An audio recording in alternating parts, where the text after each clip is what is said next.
My name is Will Abbott, and I'm the Operations Manager here at Chimu Adventures.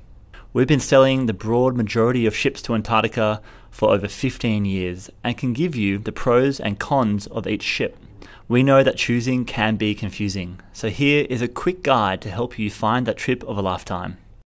As a starting point, I'd encourage you to ask yourself this question: why are you going to Antarctica? Is it to get ashore as much as possible and experience the wildlife, the sights and the sounds of Antarctica? Or is the onboard experience more your thing? That's not to say that one option is wrong or right. As a general rule, we find that most ships fall into one of those two categories, rather than great at both. One of the biggest decisions is ship size, and on the Antarctic Peninsula, size does matter. There are two main size categories to be aware of: less than 200 passengers or more than 200 passengers.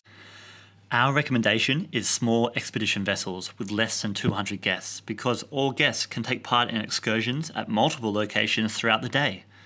Whereas on larger vessels with more than 200 guests, they're restricted to just one landing a day, and guests often only have one opportunity to take part in activities provided.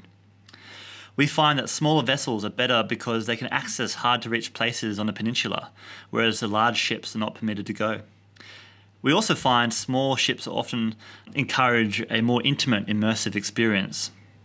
Ships with more than 200 guests generally a cheaper price and can often be better for seasickness just given the vessels are physically larger. These two factors can mean that over 500 passenger ships are a better option for some travellers, presuming the onshore experience isn't as important to them. One of the most important factors to consider is the expedition staff to passenger ratio. This number alone doesn't tell you everything, but it is a simple way to gauge how expedition focused the ship is. Let me explain the staffing needed to get people ashore. Firstly, you need 1 or 2 expedition team members aboard the ship to coordinate the onshore activities, whilst also being available for passengers who are still on board the ship. You need a couple more expedition team members to load people onto the Zodiacs.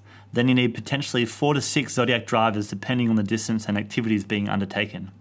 Finally, you need a couple of expedition team members at the landing site to help people get off and on Zodiacs. In short, you need 10 to 12 expedition team members just to get people ashore.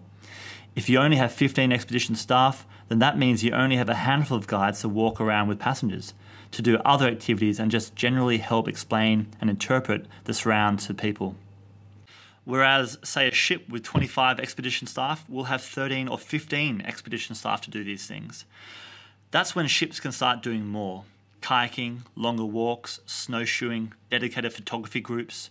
For this reason, we consider this ratio to be one of the most important elements for someone who wants to make the most of their onshore experience. Another important factor to consider is how quickly the ship can get everyone ashore. The first question to ask is if the ship has enough Zodiacs and expedition staff to have all passengers in the water at the same time. This can be crucial when you have a location where there is a lot of icebergs and or marine wildlife in the water, and you want to have all guests in the water to experience this. Time is often of the essence in these situations, as the wildlife can leave. So having to do this in turn can mean that one group has an amazing experience, whereas the other group sees very little. Possibly a more important consideration is the day-to-day operations through the number of gangways and loading points of passengers. This is important because if we consider 200 passenger ships again, a ship can only load one Zodiac at a time. It can take up to an hour to get everyone ashore.